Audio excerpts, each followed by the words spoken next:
नमस्कार विद्यार्थी मित्रांनो, आपण मागील घटकात समास म्हणजे काय पाहिलं आणि समासाच्या प्रकाराला आपण सुरुवात केली.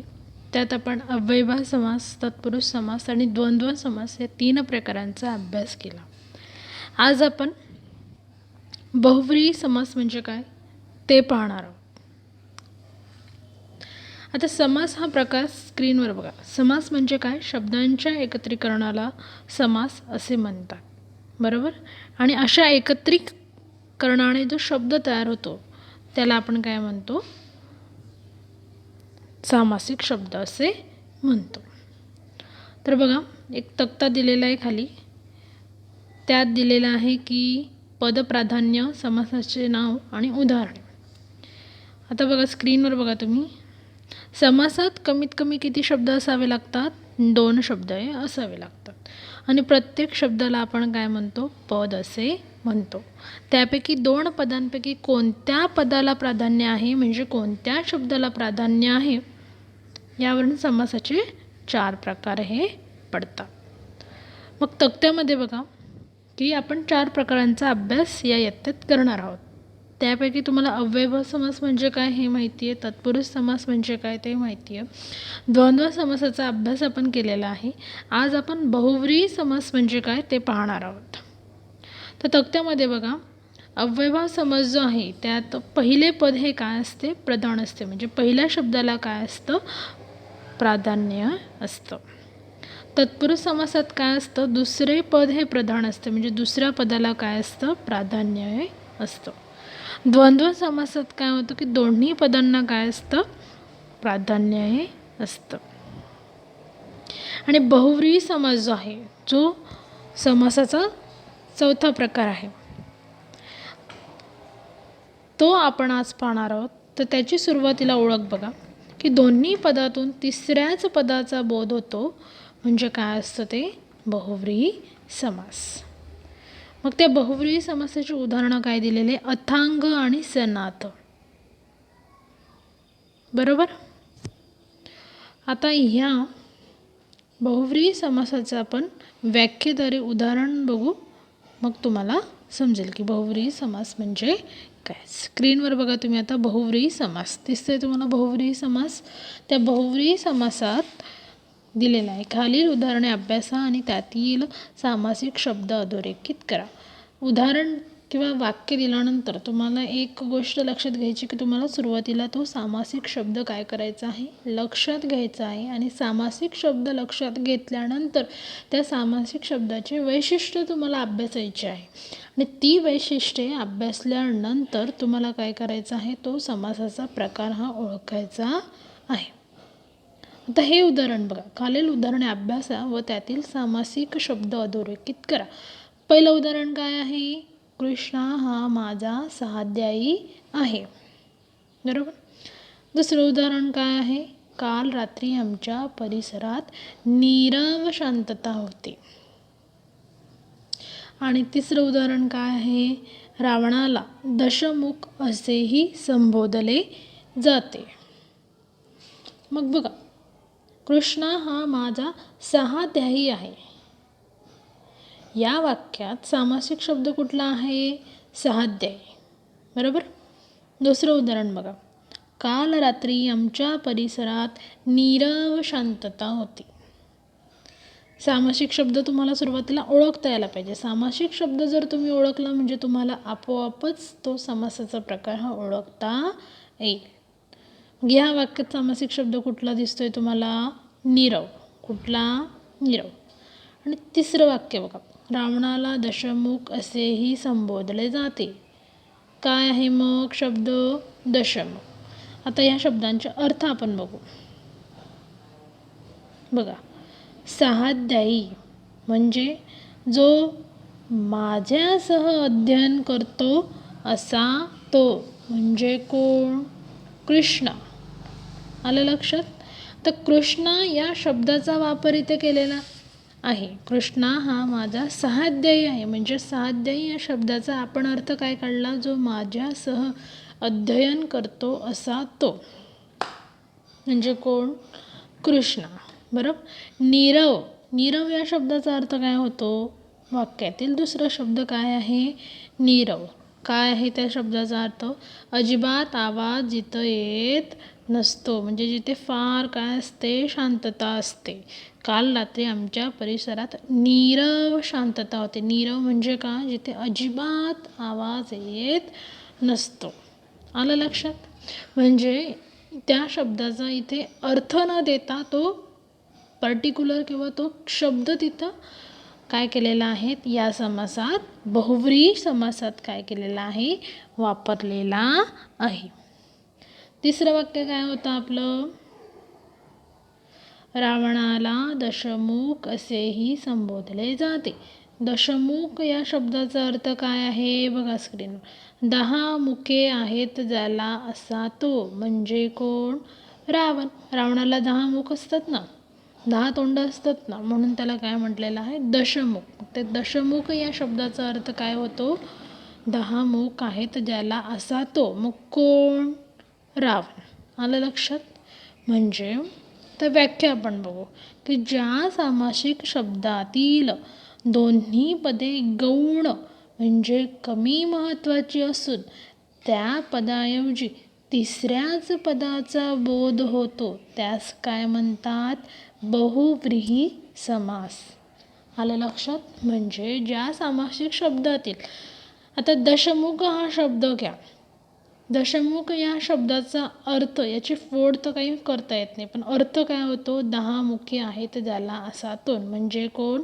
रावण. म्हणजे इथे काय झालं? दोन्ही पदे काय आहेत? कमी महत्त्वाचे आहे आणि त्या पदांऐवजी म्हणजे त्या शब्दांऐवजी तिसऱ्याच पदाचा बोध होतो, म्हणजे तिसऱ्याच शब्दाचा बोध होतो, तेव्हा तिथे कुठला प्रकार समास येतो? बहुव्रीही समास. मग बघा, या बहुव्रीही समासाचे काही सामासिक शब्द आहेत. गजानन, लंबोदर, नीलकंठ, चक्रपाणी, भालचंद्र, अष्टभुजा, अनाथ, जिनेंद्रिय, दशानन, निर्धन, पंचमुखी, पांडुरंग, कमलनयन, अभंग, निबल, अखंड. बरोबर? म्हणजे अखंड या शब्दाचा अर्थ तुम्ही कसा काढणार? ज्यात खंड नाही असा तो. आलं लक्षात? म्हणजे या बहुव्रीही समास ओळखताना तुम्हाला एक गोष्ट लक्षात घ्यायची आहे की त्या सामासिक शब्दाचा काय निघतो? त्या सामासिक शब्दाचा अर्थ काढताना तिसऱ्याच सामासिक शब्दाचा म्हणजे तिसऱ्याच पदाचा काय होतो? बोध हा होतो. आता आपण खाली तक्ता बघा.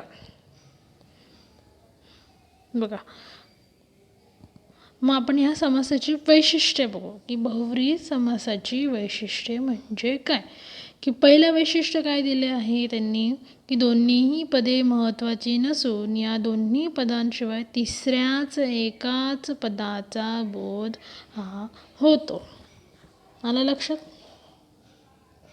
हा समासिक शब्द त्या तिसऱ्या पदाचे विशेषण असतो, म्हणजे आपण विशेषण म्हणून वापरलेला आहे. रावणाला दशमुख, म्हणजे दशमुख हा शब्द जो आहे तो काय आहे? विशेषण आहे. बरोबर? म्हणजेच आपण हा सामासिक शब्द जो आहे त्या तिसऱ्या पदाचं काय असतो? तो विशेषण हा असतो.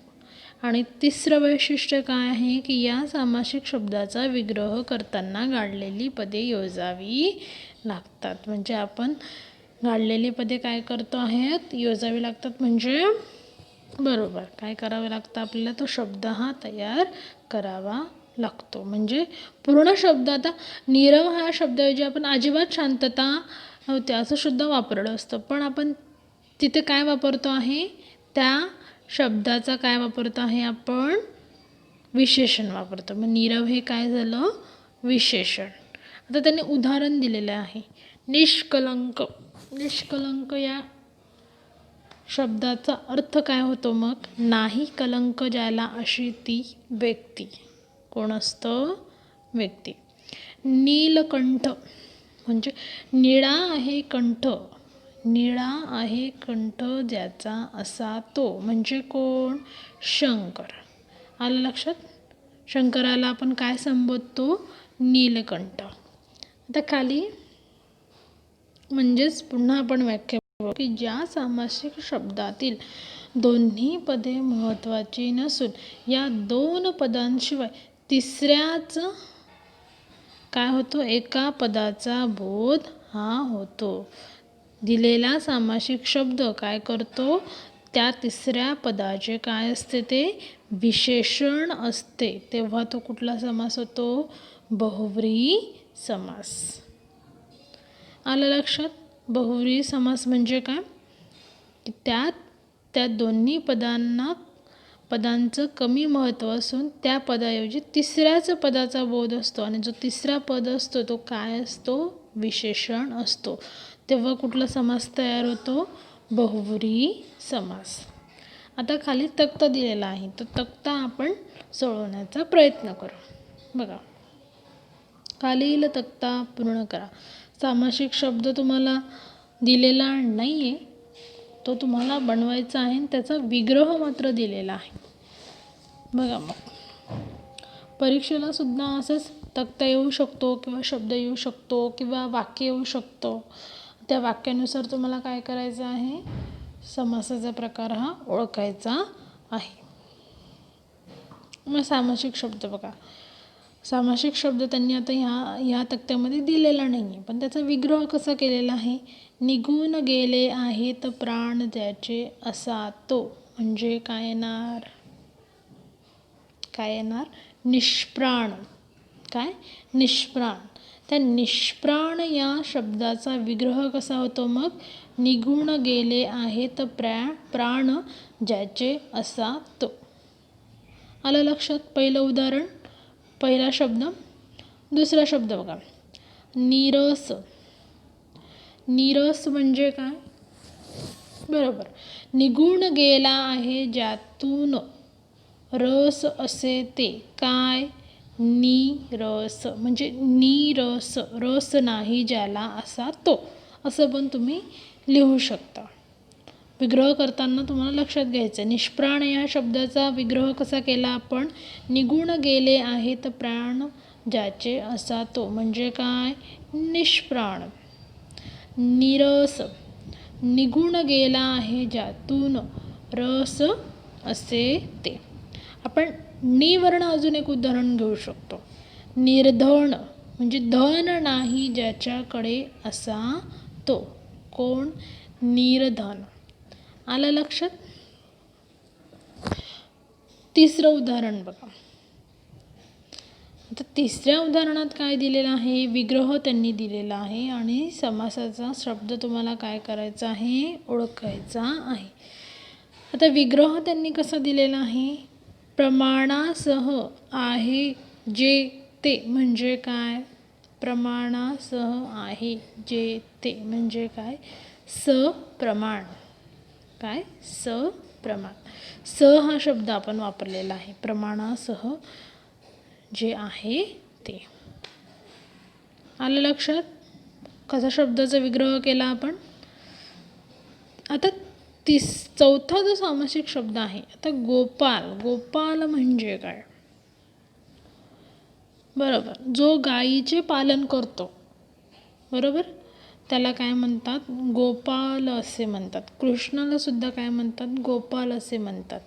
आता ह्या शब्दाचा विग्रह तुम्ही कसा करणार? गोपाल या शब्दाचा, जो गायी पालन करतो असा तो. म्हणजे कोण? गोपाल. आलं लक्षात? नीळकंठ हा शब्द जर घेतला तर त्याचा विग्रह कसा करणार आपण? निळा आहे कंठ ज्याचा असा तो. पंचमुखी. पंचमुखी या शब्दाचा विग्रह कसा करणार तुम्ही? आता दशमुख या शब्दाचा विग्रह कसा करणार?